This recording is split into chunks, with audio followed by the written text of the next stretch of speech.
नमस्कार। दान जो दिया करते हैं,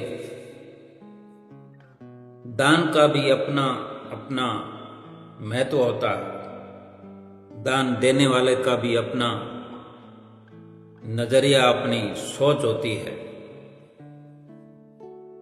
आओ सुनते हैं एक दृष्टांत।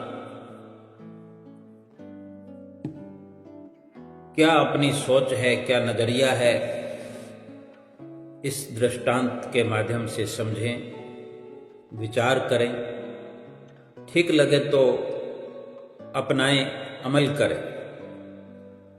एक राज्य में एक राजा का शासन था।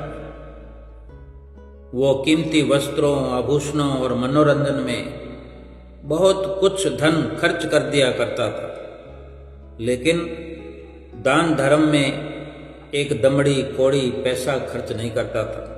जब भी कोई जरूरतमंद और लाचार व्यक्ति सहायता की आस लेकर उसके दरबार में आता तो उसे खाली हाथ लौटा दिया जाता था। इसलिए लोगों ने उसके पास जाना ही छोड़ दिया। इस प्रकार एक साल राज्य में बरसात नहीं हुई, जिसके कारण वहां सूखा पड़ गया और सूखे से सारी फसलें नष्ट हो गई। चारों ओर त्राही त्राही मच गई। लोग भूख प्यास से बिलखने लगे। राजा के कानों तक जब राज्य की प्रजा का हाल पहुंचा तो वो छुटकारा पाने के लिए कन्नी काटते हुए बोला, अब इंद्र देवता रूठ गए हैं तो इसमें मेरा क्या दोष है, मैं भला क्या कर सकता हूं। जो उसके पास ये बात लेकर के गए उनसे ऐसा कहने लगा और बचने लगा। प्रजा उनके सामने सहायता की गुहार लेकर आ गई। मिलजुल कर लोग आ गए कि महाराज सहायता करें, मदद करें, अब आपका ही सहारा है हमें। अपने राजकोष से थोड़ा धन प्रदान कर दें ताकि दूसरे देशों से अनाज खरीद कर भी हम भूखे मरने से बच सके। राजा ने उन्हें दुदकारते हुए बोला, जाओ अपनी व्यवस्था स्वयं करो। आज सूखे से तुम्हारी फसल नष्ट हो गई है, कल ओलावृष्टि होगी या अधिक बरसात हो जाएगी, बाढ़ आ जाएगी और तुम लोग ऐसे ही हाथ फैलाकर मेरे पास फिर आ जाओगे। तुम लोगों पर यूं ही अपने राजकोष का खजाना धन लुटाता रहा तो मैं तो कंगाल हो जाऊंगा। जाओ यहां से। दुखी मन से लोग वापस चले गए, किंतु समय बीतने के साथ सूखे का प्रकोप बढ़ता ही चला गया। अन्न के एक एक दाने को तरसने लगे और वे फिर से राजा के पास पहुंच गए। सहायता की याचना करते हुए बोले कि महाराज हम लाचार हैं, खाने को अन्न का एक दाना नहीं है। खजाने में से 10,000 रुपए की सहायता सभी को एक साथ कर दीजिए। पूरा जीवन आपके ऋणी रहेंगे। राजा कहने लगा, 10,000 रुपए? जानते भी हो कि ये कितने होते हैं? इस तरह मैं तुम लोगों पर धन नहीं लुटा सकता। राजा बोलने लगा।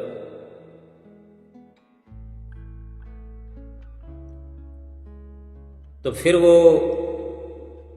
प्रजा के लोग कहने लगे, महाराज राजकोष तो सागर है और 10,000 रुपये तो एक बूंद के समान है। एक बूंद देने से सागर थोड़ा ही खाली हो जाएगा। तो राजा कहता, तो इसका अर्थ ये हुआ कि मैं दोनों हाथों से धन लुटाता फिरूं? क्रोध करते हुए राजा कहने लगा। फिर प्रजा कि लोग कहने लगे, महाराज हम धन लुटाने को नहीं कह रहे, सहायता के लिए कह रहे हैं, कुछ मदद कर दीजिए। वैसे भी हजारों रुपए कीमती वस्त्रों, आभूषणों, मनोरंजन में रोज के रोज खर्च होते हैं, वही रुपए हम गरीबों के काम आ जाएंगे। राजा कहने लगा, मेरा धन है, मैं जैसे चाहे उपयोग करूं, तुम लोग कौन होते हो मुझे ज्ञान देने वाले? तत्काल मेरी नज़र से दूर हो जाओ, नहीं तो तुम्हें बंदी बना लिया जाएगा, कारागार में डलवा दिया जाएगा। राजा का क्रोध देख करके सब वहां से चले गए। दरबारी भी राजा का व्यवहार देखकर दुखी थे। ऐसी आपदा के समय प्रजा अपने राजा से आस न रखे तो किससे रखे? दरबार के कर्मचारी ये बात राजा से कहना चाहते थे, किंतु उसका क्रोध देखकर कुछ भी न कह सके। तब राजा उन्हीं से बोलता है कि 10,000 रुपये मांगने आए थे। अगर ये लोग 100-200 रुपये भी मांगते तो शायद मैं दे देता, किसी प्रकार में वो घाटा पूरा भी कर लेता, किंतु इन लोगों ने बिना सोचे समझे 10,000 रुपये मांग लिए, अपना मुंह खोल दिया। सच में अब तो मेरे नाक में दम हो गया। ये सुनकर अब दरबारी क्या कहते, बेचारे चुपचाप शांत मन सुनते रहे। मन ही मन सोच रहे थे कि राजा ने प्रजा के प्रति अपना कर्तव्य नहीं निभाया। फिर कुछ दिन बीत गए, किंतु सूखे का प्रकोप तो रुका ही नहीं, सूखा बढ़ता गया, पानी का नामो निशान नहीं। इधर राजा इस सारी घटना से आंखें बंद करके अपने मौज मस्ती में लगा था। एक दिन एक सन्यासी महात्मा दरबार में आया और राजा को प्रणाम करके बोला, महाराज सुना है आप दानवीर हैं, सहायता की गुहार लेकर उपस्थित हुआ हूं। तो राजा बड़ा आश्चर्य में पड़ गया, सोचने लगा कि ये सन्यासी कहां से मेरे दान पुण्य के बारे में सुनकर आया है।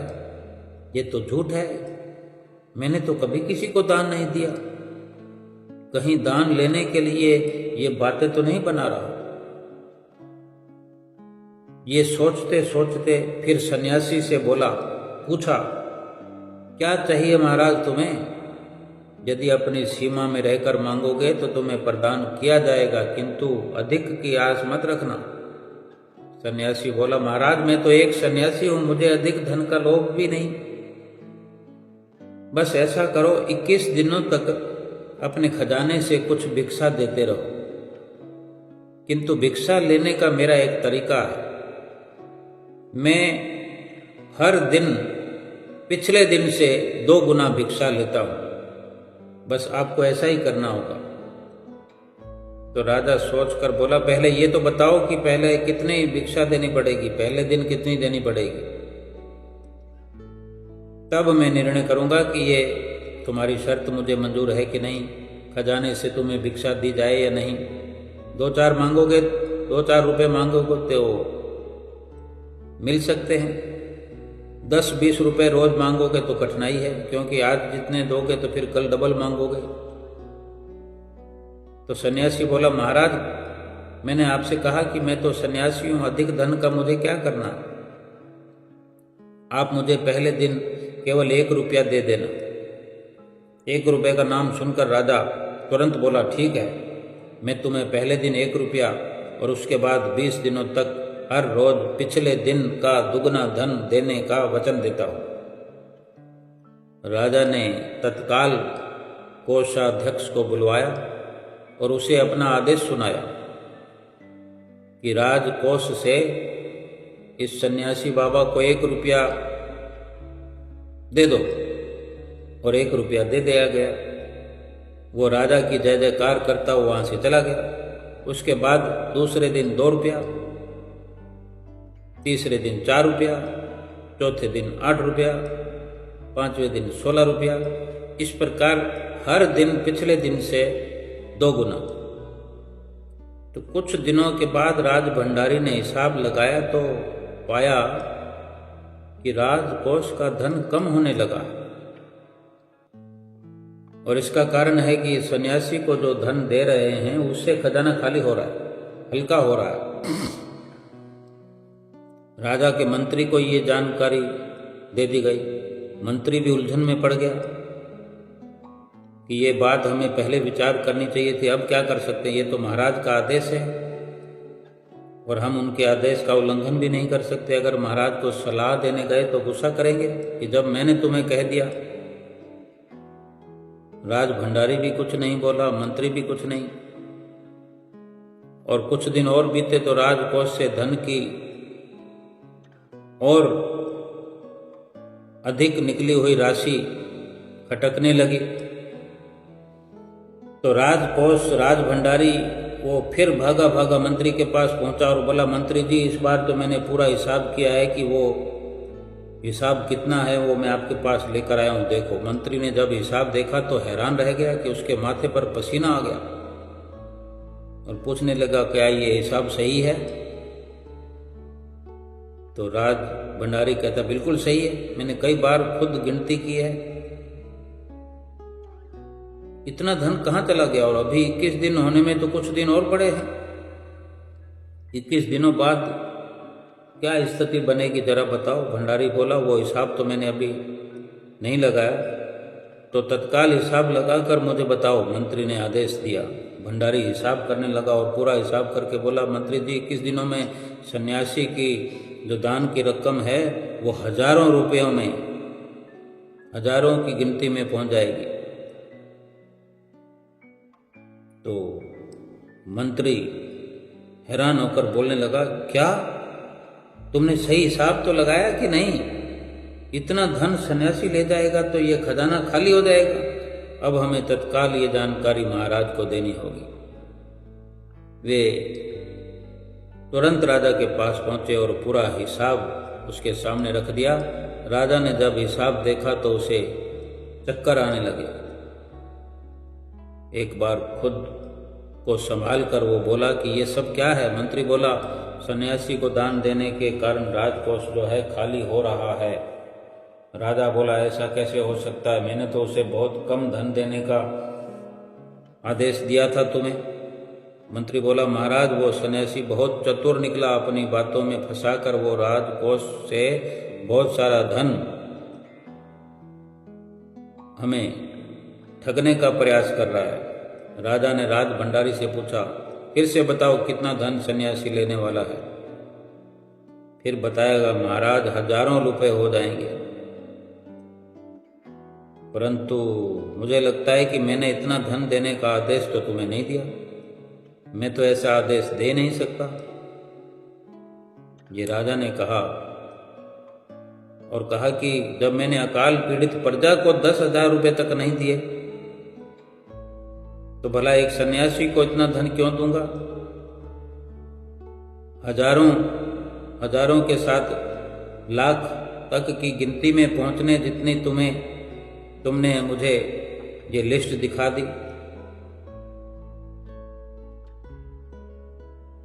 तो राजा ने आदेश किया, अभी उस सन्यासी को मेरे सामने लेकर आओ।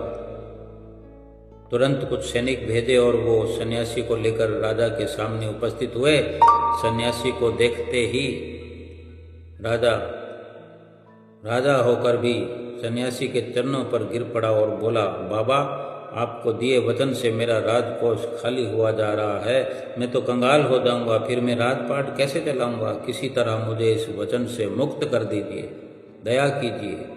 सन्यासी ने राजा को उठाया और बोला, ठीक है, मैं तुम्हें इस वचन से मुक्त करता हूँ, किंतु इसके बदले तुम्हें राज्य की प्रजा को 50,000 रुपये देने होंगे ताकि वे इस अकाल का, सूखे का सामना कर सकें। राजा बोला, किंतु महाराज मैं तो उन लोगों को जब 10,000 मांग रहे थे तो मैंने 10,000 नहीं दिए,